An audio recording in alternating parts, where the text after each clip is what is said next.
नमस्कार साथियों। तो कैसे हैं आप सभी का जीएस स्टडी पर बहुत ही तहे दिल से स्वागत है, अभिनंदन है। उम्मीद करते हैं आप बहुत ही अच्छे होंगे। आपका दिन भी बहुत अच्छा जा रहा होगा। आप अपनी तैयारी को लेकर के चिंतन जरूर करते होंगे, चिंता नहीं करते होंगे। ठीक है, तो चिंता से कुछ नहीं होगा, चिंतन से ही जो होगा चिंतन से ही होगा। तो आपको क्या करना है, आपको एक बेहतरीन क्लास ढूंढ लेनी है यूट्यूब से ही फ्री में जो क्लास मिले। ज़रूरी नहीं है कि वो अच्छा हो, और जो पेड में क्लास मिले ज़रूरी नहीं है कि वो भी क्लास अच्छा हो। खैर, कोई भी टीचर अच्छा या बुरा नहीं होता है। जहाँ से आप पढ़ेंगे वहाँ से पढ़िए, लेकिन मैं इस क्लास के आपको गारंटी देता हूँ, अगर आप यहाँ से हिंदी पढ़ लेते हैं तो आपको एसएससी जीडी यूपी पुलिस में जो भी हिंदी की जितनी भी क्वेश्चन आपको देखने के मिलेंगी वो आप सभी को इसी क्लास से मिलेगी। ठीक है, तो क्योंकि आप यह क्लास पढ़ेंगे तो इस क्लास में आपको एक तो मिल रहा है रिकॉर्डेड क्लास, आपको तो मिल ही रहा है पहला। दूसरा, आपको प्रीवियस ईयर क्वेश्चन भी इसी क्लास में कराए जा रहे हैं, इसी नोट्स में। तीसरा है, आपको एक हिंदी की बेहतरीन क्लास मिली जा रही है। चौथा है, आप इसका एक बेहतरीन नोट्स ले रहे हैं। ठीक है, तो आपको यह क्लास लेने से 4 फायदे हो रहे हैं। ठीक है, यस और नो? यस। तो चलिए फटाफट से टॉपिक डिस्कस कर लेते हैं कि हमें हिंदी में क्या क्या पढ़ना है। जो हिंदी का यह सिलेबस है, आमतौर पर जितने भी एग्ज़ाम होंगे, रेलवे का हो गया, यूपी पुलिस का हो गया, एसएससी जीडी का हो गया, इसी टॉपिक से प्रश्न आते हैं। आइए टॉपिक डिस्कस करते हैं। वर्णमाला, पहला है वर्णमाला, दूसरा है संधि। जैसे क्रमबद्ध मैंने लिखा है उसी तरह हम एक एक करके पढ़ते जाएंगे। समास, लिंग, वचन, कारक, वाक्शुद्धि, काल, वर्तनी, तत्सम, तद्भव, इत्यादि, मुहावरे, ऐसे ही आप देख रहे हैं। टोटल हमारे 31 टॉपिक हैं। हिंदी भाषा में पुरस्कार है लास्ट। ठीक है, तो टोटल हमें 31 लेसन पढ़ना है, और ये हम कितने दिनों में मात्र पढ़ेंगे? मात्र 15 दिनों में। 15 दिनों में पूरा पढ़ लेंगे, प्रीवियस ईयर क्वेश्चन भी लगा लेंगे, एक बेहतरीन बेसिक से एकदम हाई लेवल तक, यानी शून्य से शिखर तक हम आपको एक क्लास भी आप ले लेंगे, प्रीवियस ईयर क्वेश्चन भी कर लेंगे, आपको हिंदी का एक बेहतरीन नोट्स मिल जा रहा है। अब बताइए आपको क्या चाहिए, और आपको इस साल वर्दी भी मिल जा रही है। यस और नो? यस। तो फटाफट से शुरू करते हैं आज का टॉपिक, वर्णमाला। ये है हमारा क्लास फर्स्ट है, वर्णमाला। वर्णमाला यानी वर्णमाला क्या है? वर्णों का व्यवस्थित क्रम है वर्णमाला। ठीक है, शुरू करने से पहले साथियों, अगर आप इस चैनल पर नए हैं तो फटाफट से इस चैनल को सब्सक्राइब कर दीजिए, ताकि आपको मिलती रहे हर चीज़ का अपडेट, परीक्षाओं से संबंधित और अपनी लक्ष्य से संबंधित यानी लक्ष्य, आपका जो भी लक्ष्य है उसमें आपका यह साथ देगा, जीके जीएस और ये हिंदी की क्लास। ठीक है, तो चलिए शुरू करते हैं। वर्णों का व्यवस्थित क्रम ही वर्णमाला है। वर्ण अक्षर जिसको तोड़ा ना जा सके उसे हम लोग वर्ण बोलते हैं। भाषा की सबसे छोटी इकाई वर्ण है, जिसे हम लोग ध्वनि बोलते हैं। भाषा की सबसे छोटी सार्थक इकाई शब्द है। भाषा की सबसे छोटी लिखित इकाई वर्ण है। भाषा की सबसे छोटी मौखिक इकाई ध्वनि है। अगर ये जो मैंने 4 बिंदु करके लिखे हैं, अगर चारों बिंदु में से कुछ भी पूछे तो एक सबसे छोटी सार्थक इकाई कौन है? भाषा की सबसे छोटी सार्थक इकाई शब्द है, और नहीं तो उसके बाद सब वर्ण है, ध्वनि है। वर्ण बोले या ध्वनि बोले। ठीक है, तो आपको यह चारों चीज़ें याद होनी चाहिए। ठीक है, क्योंकि एग्जाम में डायरेक्ट क्वेश्चन यहाँ से पूछे जा सकते हैं।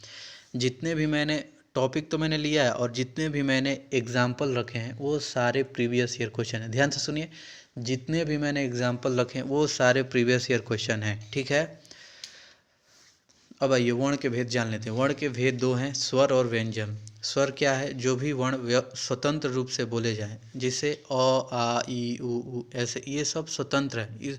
इन्हें बोलने में किसी की मतलब सहायता नहीं लेनी पड़ती है।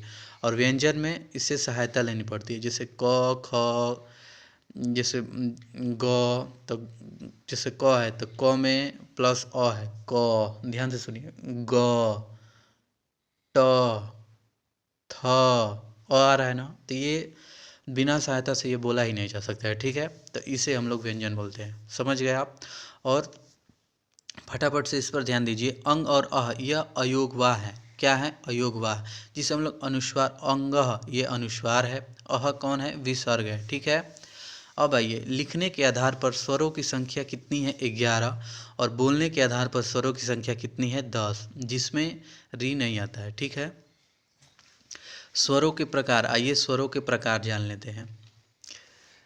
स्वरों के प्रकार, ह्रस्व स्वर, दीर्घ स्वर, प्लुत स्वर, यह 3 प्रकार के स्वर हैं।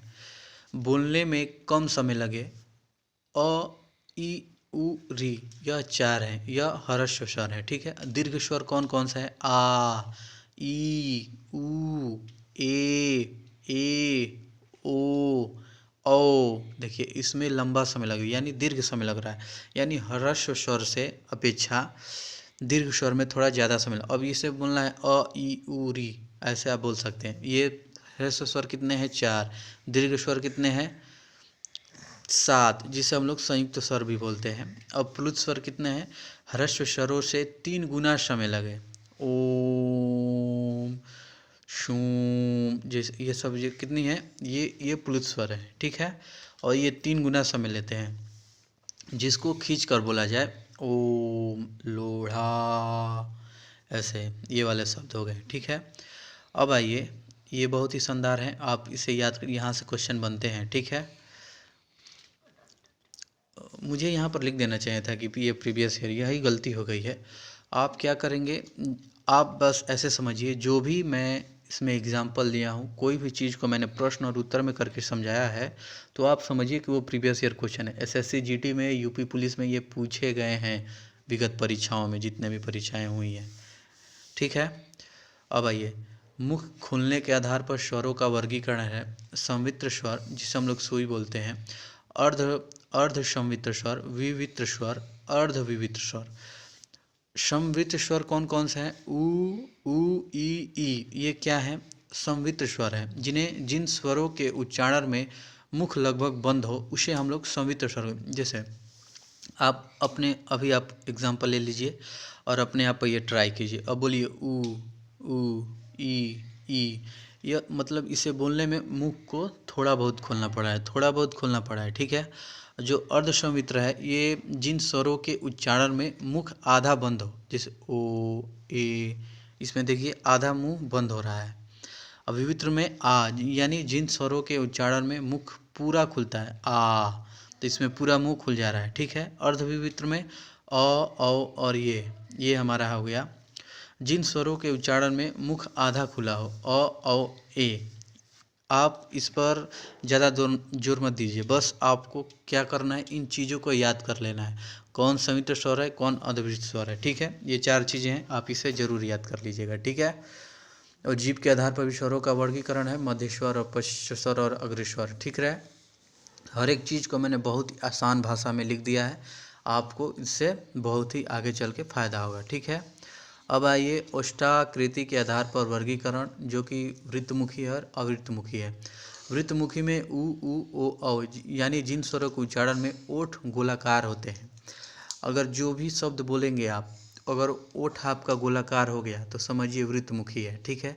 आवृत्तमुखी कौन है? जो स्वरों के उच्चारण में ओठ वृत्तमुखी या गोलाकार नहीं होते हैं। अ, आ, ई, इसमें आपका जो ओठ है वो गोलाकार नहीं हो रहा है, तो ये आवृत्तिमुखी है। आवृत्तमुखी जो वृत्त का आकार पकड़े जिसे बोलने में, ठीक है, समझ गए आप। अब आइए, जाति के आधार पर स्वरों का वर्गीकरण, ठीक है।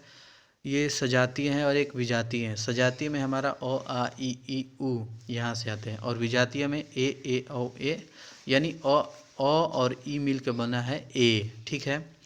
अब आइए, व्यंजन, जो वर्ण स्वरों की सहायता से बोले जाएं, क वर्ग, च वर्ग, ट वर्ग, त वर्ग, प वर्ग, ये सब क्या है? यह स्वरों की सहायता से बोले जाने वाले हैं, ठीक है। देखिए, अंग से और म तक ये स्पर्श व्यंजन में आते हैं, और उच्छिप्त व्यंजन में कौन से हैं? ढ और अंग, ये वाला जो जो मैंने यहाँ पर लकीर मारा है, यहाँ ड से डलिया वाला, ठीक है, ये हमारा उच्छिप्त व्यंजन है। इनसे क्वेश्चन बनते हैं, तो आपको क्या करना है, फटाफट से इसे नोट्स कर लेना है, ठीक है। अब आइए, अंतस्थ व्यंजन में य, र, ल, व, ये हमारे क्या हैं? अंतस्थ व्यंजन है, ठीक है। पंचमाक्षर नासिकीय वर्ग, नाशकीय वर्ग ये है हमारे म, ठीक है। जो पूरा अंग य ड़ न म ये हमारे क्या है पंचमाक्षर ना, जिसे हम लोग बोलते हैं नाशकीय वर्ग। वर्णमाला से 2 क्वेश्चन हिंदी में यूपी पुलिस हो या एसएससी जीडी हो, 2 क्वेश्चन पूरी तरह से फिक्स हैं कि वर्णमाला से 2 क्वेश्चन आएंगे ही आएंगे, ठीक है। तो आपको मैं कहीं से भी कुछ छोड़ने वाला नहीं हूँ, आपको पूरी वर्णमाला आज पढ़ा के जाऊँगा। और वर्णमाला में कहीं से अगर कुछ छूट जाए तो आप कमेंट बॉक्स में दीजिए, अपने प्रश्न डालिए कि मैंने वर्णमाला से यह टॉपिक नहीं पढ़ा है, ठीक है। हर एक चीज़ पढ़ा के जाऊँगा आज, ठीक है। कल से आधे घंटे की क्लासेस चलेंगी, ठीक है। मात्र हम 15 दिन में साथियों पूरा हिंदी हम लोग पढ़ चुके होंगे शून्य से शिखर तक। आप एक बेहतरीन प्रीवियस ईयर क्वेश्चन भी लगा चुके होंगे, एक बेहतरीन आप नोट्स भी ले चुके होंगे, ठीक है। और इतना शानदार क्लास आपको फ्री में मिल रहा है तो बस अपने आप दोस्तों के साथ फटाफट इस चैनल को शेयर कर दीजिए, ठीक है। अब आइए संयुक्त व्यंजन, जिसे हम लोग बोलते हैं श्र छ त्र ज्ञ, ये हमारे संयुक्त व्यंजन है। ऊष्मीय व्यंजन जिसमें श श श, जिसमें ऊष्मीय यानी गर्म हवा आती है इसे बोलने में, जिसे हम लोग संघर्षी व्यंजन बोलते हैं। इसे बोलने में थोड़ा बहुत जिनको उच्चारण करते समय मुख से ऊष्मा यानी गर्म हवा निकलती है, इसे श श श ह, बाकी शब्द बोलने पर निकलते हैं लेकिन इसे बोलेंगे तो कुछ ज़्यादा ही निकलता है, इसलिए इसे ऊष्मीय व्यंजन बोला गया है, ठीक है। अब आइए वर्णों की संख्या जान लेते हैं, बस इतना ही है। वर्णों की संख्या स्वर 11 हैं, अयोगवाह 2 हैं, उच्छिप्त 2 हैं, संयुक्त 4 हैं, व्यंजन 33 है, ठीक है। टोटल कितने हो गए 52। वर्णों की संख्या टोटल कितनी हो गई 52 52। और उच्छिप्त व्यंजन ड और ढ है, इनसे कोई भी वर्ण शुरू नहीं होता है, ठीक है। ड और ढ ऐसे हैं जो कोई भी वर्ण शुरू नहीं होता है, ठीक है। आज आपने यहाँ पूरी वर्णमाला पढ़ लिए, कल हम 2 लेसन लेकर चलेंगे। कल हम आपको पढ़ाएंगे संधि, ठीक है। यहाँ से देखिए कल हमारा रहेगा संधि और समास। संधि तो कल ख़त्म हो जाएगा, समास भी हम आधा पढ़ चुके होंगे, ठीक है। तो चलिए अब मिलते हैं आपसे नेक्स्ट वीडियो में, तब तक के लिए आप अपना ख्याल रखें। जय हिंद, जय भारत।